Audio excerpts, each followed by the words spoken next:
Mithun Reddy regular bail petition నేడు Vijayawada ACB కోర్టులో విచారణ జరగనుంది. లిక్కర్ స్కామ్ కేసులో A4 గా మిథున్ రెడ్డి ఉన్నారు.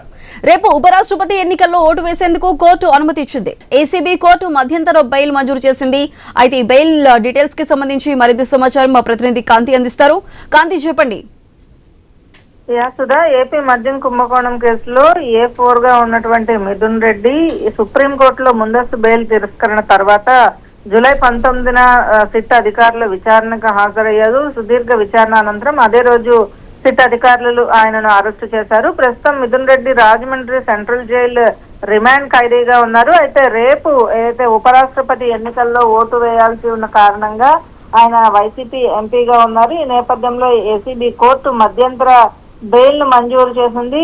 ఈ నెల 11వ తేదీన రేపు 9వ తేదీన ఏదైతే ఓటు హక్కు వినియోగించుకున్న తర్వాత 11వ తేదీ తిరిగి మళ్ళీ సరెండర్ కావాలని కోర్టు ఆదేశాలు ఇవ్వడంతో ఆయన మధ్యంతర బెయిల్ పైన ప్రస్తుతం అయితే బయట ఉన్నారు. అయితే ఇక రెగ్యులర్ బెయిల్ కి సంబంధించినటువంటి బెయిల్ పిటిషన్ ని కూడా మధ్యంతర బెయిల్ పిటిషన్ తో పాటే దాఖలు చేసినటువంటి న్యాయవాదులు ఈ రోజు ఈ బెయిల్ పిటిషన్ కి సంబంధించి ఏసీబీ కోర్టులో రెగ్యులర్ బెయిల్ విచారణకు రాబోతోంది. అయితే ఈ నేపథ్యంలో Mithun Reddy regular bail petition కి సంబంధించినటువంటి విచారణ ఈ రోజు ఏసీబీ కోర్టు చేయబోతోంది. దీనికి సంబంధించి అటు సిట్ అధికారులు కౌంటర్ ని కూడా దాఖలు చేయడం జరిగింది. అయితే కౌంటర్ దాఖలు చేసి విచారణ తర్వాత ఈ రోజు కొంత వాదోపవాదాలు జరిగే అవకాశం ఉంటుంది. ఎందుకంటే A4 గా ఉన్నటువంటి మిథున్ రెడ్డి కొంత కీలకంగా వ్యవహరించారు లిక్కర్ స్కామ్ కేసులో అనేది సిట్ అధికారులు వాదిస్తున్న నేపథ్యం. దీంతో పాటుగా ఏదైతే లిక్కర్ స్కామ్ కేసులో జగన్ కి అత్యంత సన్నిహితులుగా ఉన్నటువంటి వ్యక్తుల్లో మిథున్ రెడ్డి కూడా ఒకరు కాబట్టి ఖచ్చితంగా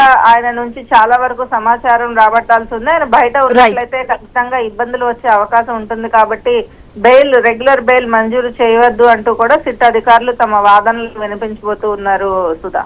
రైట్ కాంతి, థ్యాంక్ యూ.